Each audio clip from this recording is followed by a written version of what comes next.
Welcome to the Steve Stein Guitar Podcast, where we bring you the latest insights, tips, and techniques to help you master the art of guitar playing. I'm your host, Steve Stein, and I'm committed to sharing my passion for the guitar while inspiring you and guiding you through your musical journey. Now remember that you can enjoy this podcast from anywhere and anytime, whether you're cruising down the highway, preparing dinner in the kitchen, or even working out at the gym. By incorporating the podcast into your daily routine, you'll be able to stay inspired and motivated in your guitar journey, no matter where life takes you. Now, let's dive into today's podcast. Hey, Steve here again. Thank you so much for joining me. What we're going to be talking about today is a simple concept, but something that a lot of people don't realize, especially when I'm teaching, is to learn how to play standing up. Now, you might not think about it, but if you practice all the time sitting down, you get used to the guitar being in a certain position on your body and the way you see things, the way your arms are situated, all that sort of thing. And then if you're given the opportunity, for instance, to perform with some other people, maybe it's just jamming, maybe it's just in a garage jamming somewhere or whatever it might be. But if you don't really give it much thought, the truth is playing standing up is significantly different than sitting down.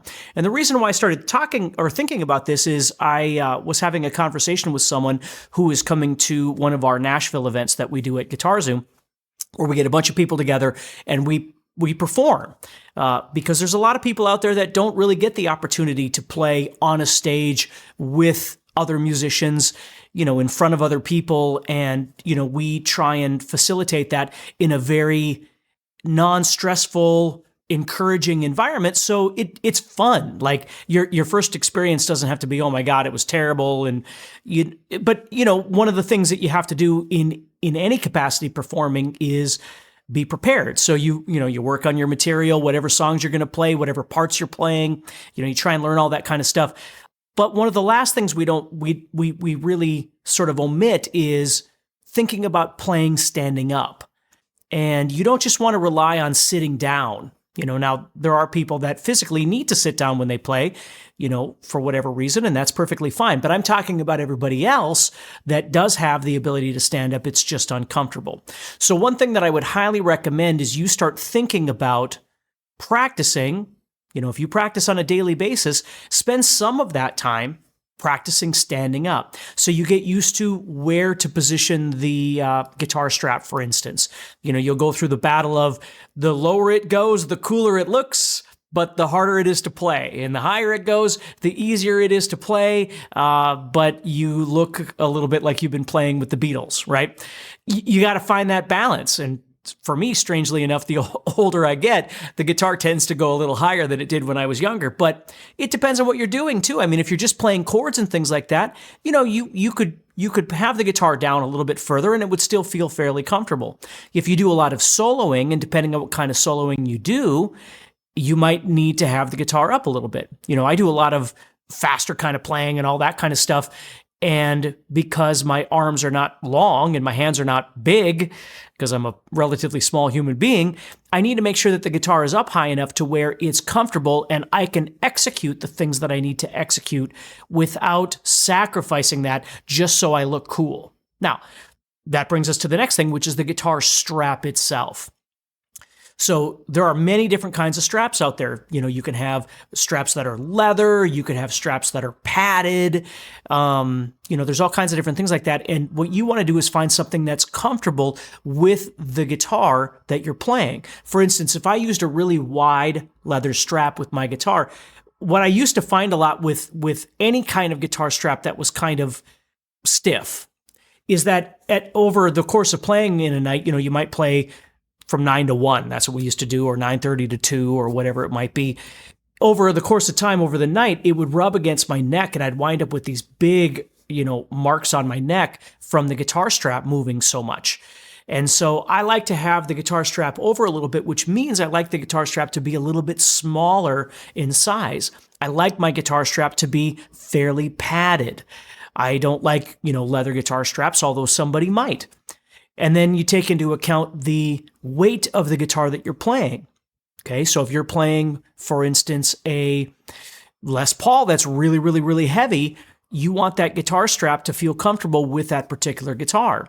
And over time, again, we're talking about getting up and playing a song or two, right? But if you were playing all night, you'd start realizing that even playing something like a Les Paul could deter the use of that particular guitar simply because it's so heavy to play for a long period of time. Now, not everybody plays from 9 to 1. Some people play a song or two. Some people play in a band where they play for 30 minutes as an opening band for, other bands or whatever it might be. Again, it doesn't matter. It's finding what's comfortable for you. All I'm saying is the step number 1 is you got to learn to stand up and play. Step number 2 is you got to figure out where that guitar needs to be. And then you start thinking about the materials like the guitar strap itself and the comfortability of that. And it's relative to the style or heaviness or weight of the guitar that you're playing. So I wanted to bring this up simply because oftentimes people don't think about this. And then they get the opportunity to play for whatever reason, and they're going, oh my God, that was just so weird because I've never played standing up. And all of these things have never really been part of their thought process. Just like you want to dial in a song to where it's really comfortable if you're going to perform it with other people, you want to learn how to play standing up, walking around, standing in front of a microphone. I don't know what it might be, but these are real things. It's not enough to just learn the song. Sometimes there's other elements, learning how to stand on stage and be comfortable, or walk up to a microphone and sing and then move away from the microphone, right? Whatever it might be, getting comfortable with the pedals are on the floor if you use pedals. It might seem silly, but these have to become part of your thought process, especially if you're playing a song that requires a lot of thought process on your part. A lot of times I was trying to explain to people, like, it's always better to learn a song through the song, not just learn the song, but learn it so thorough that you're learning it beyond that point.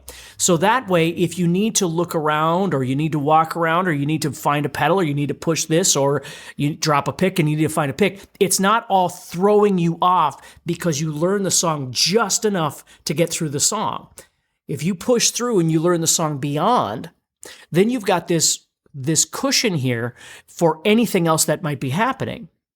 And if you think about playing standing up, if you've never done it before, and then all of a sudden you have to do it, that cushion goes away very quickly because you're going, wow, this feels really uncomfortable. So just something to think about a little bit in your next practice session, depending on what your goals are. Even if you don't see yourself necessarily playing with a band or something, you might get to the point where you like to do some jamming with people or whatever.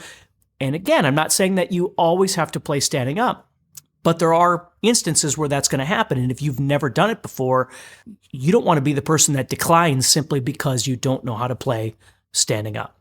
If you like our podcast and want to hear more, remember to press the subscribe button on the app that you listen to. By doing this, you help us a lot, and you'll be the first to know when we have new episodes ready for you to listen to. Is this podcast fun and useful? Then please give it a thumbs up and write about how much you like it. Is this podcast not what you thought it would be? Please let us know. This helps us to make our podcast better and helps more people who love guitar find it as well. So don't forget to subscribe, like, and tell us what you think.